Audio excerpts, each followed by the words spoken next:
came away with a 1 point victory. All right, lot of controversy in the last play. Let's talk about your reaction to that game.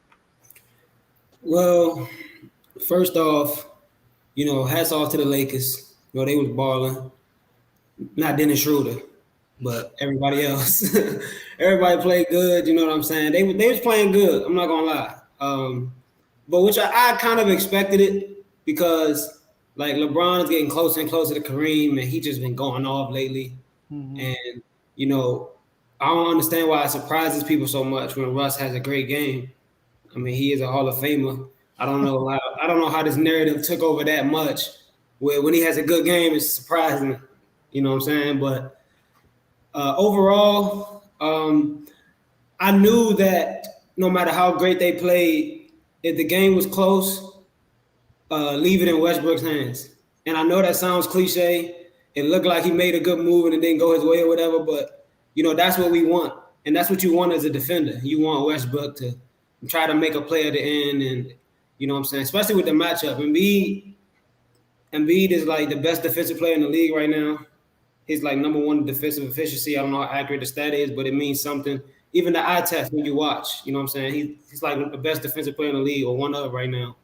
So the game, it was one particular play. I wish I would have pulled the footage, but it's one particular play at the end of the game where LeBron had Tobias Harris checking him, and he was trying to get the screen to get the switch for Niang so he can attack Niang.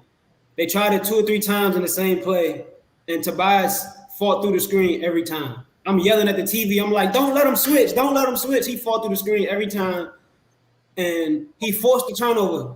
He forced LeBron to try to pass it, and they turned the ball over. It was a key possession. I thought that was the biggest play of the game down the stretch for me.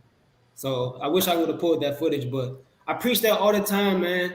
Dave, when you watch basketball, how many times Stephen Curry or Kyrie Irving or Damian Lillard, whoever it is, call for a screen and they just let Rudy Gobert just switch out there.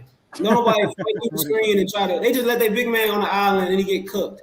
Right. Like, you got to fight through the screen, man. You got to fight through the screen, play some defense. So let's get to the call at the end of the game. You win some, you lose some. That's literally all I have to say. Like, you can't go to the basket. Embiid hit his arm, but the way it looked in fast motion, it looked like he did some weak move and just threw the ball up. It didn't look like he went to the basket hard. Then you watch the replay, it's like, you know what I'm saying? So you're not going to get that call. You're not going to get that call. It's very rare you get the call, but you're not going to get it. And that's what happened. It is what it is. I'm not really – at first I was kind of upset they didn't call a timeout. I'm not going to lie. At the end of the day, with Westbrook, no offense to Westbrook, I'm calling a timeout. You know what I'm saying? Especially with LeBron having that game and the way he looked, I'm calling a timeout. But I understand because, they didn't want us to get our defense set. Mm-hmm. And they were just trying to catch us on our heels and be backing up. They got Westbrook on them. But the way you kill a matchup like Embiid, Westbrook doesn't have that in his game. He doesn't have any easy moves. He doesn't have a jump shot, so Embiid's not falling for no pump fakes. And with all the help defense back there, he's not blowing by him. So that's what we wanted. So we ended up winning the game. And yeah, I think that was Javon that talked about the midi. Embiid is a midi magician. One of the best mid-ranges in the game, big man or not. Yeah, because he hit a clutch one to basically go about 4, right? Yeah. All right, so look, J-Mo, talk to me about Philly itself. Talk to me about y'all, like, how you feeling so far about y'all season? I think right now y'all sitting at 4th place, I think. Yeah.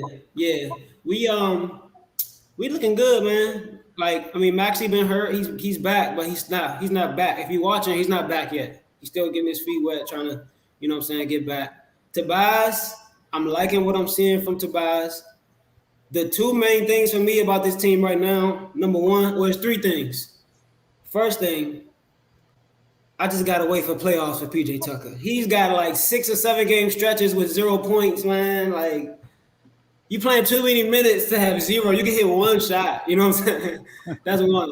2, I'm liking what I'm seeing from Tobias. And James Harden is holding the ball too long sometimes, though. Like, he'll just be dribbling. Next thing you know, it's 8 seconds left on the shot clock. You know what I'm saying? But other than that, dribbling too much, Harden's looking great. He's blowing by his defenders. He's leading the league in assists quietly. And Embiid, enough said. You know what I'm saying? Embiid, like, y'all done got me for this MVP 2 years in a row. Like, I'm gonna have to average 35 this year for y'all to give it to me. So we looking good. The main thing for me, though, the number one thing is Doc Rivers. It's too many points in the game where he just letting the players do what the heck they want to do. You know what I'm saying? I understand we like a great team and we trying to win a chip, but we haven't won a chip. We're not proven to be that team. So Doc Rivers, you got to get these boys right. Certain parts of the game, they can't just be doing what they want to do. Harden trying to relive the scoring title days and then be flopping all over the place. We don't see a lot of accountability in the open. They always trying to do it in the locker room and keep it amongst themselves. Like us as fans, as the public, we like people need to see that. Like coaches, you can hold your players accountable. We don't want to hear about it in the interviews after y'all retire. You could do it on the sideline right in there. It's not embarrassing. You know, we all grown men. Y'all men. So, you know, I would like to see that a little more. But we looking good. There's not a team out there that strikes fear in me. I'm ready for whatever. You know what I'm saying? They talk about Giannis and KD and all that. We got one of them too. Trust the process. And I'm glad you mentioned the James Harden assist thing, because hey, shout out to Tyrese Halliburton, former King. You know, right now he's quote unquote leading the league in assists at 2.2, but because Harden was hurt, Harden averaged 11.2, a whole assist more than Halliburton. I don't think a lot of people know that though. So I'm glad he ain't played enough games. So by All-Star game, it'll you know, that's the amount of games he'll qualify. They'll see.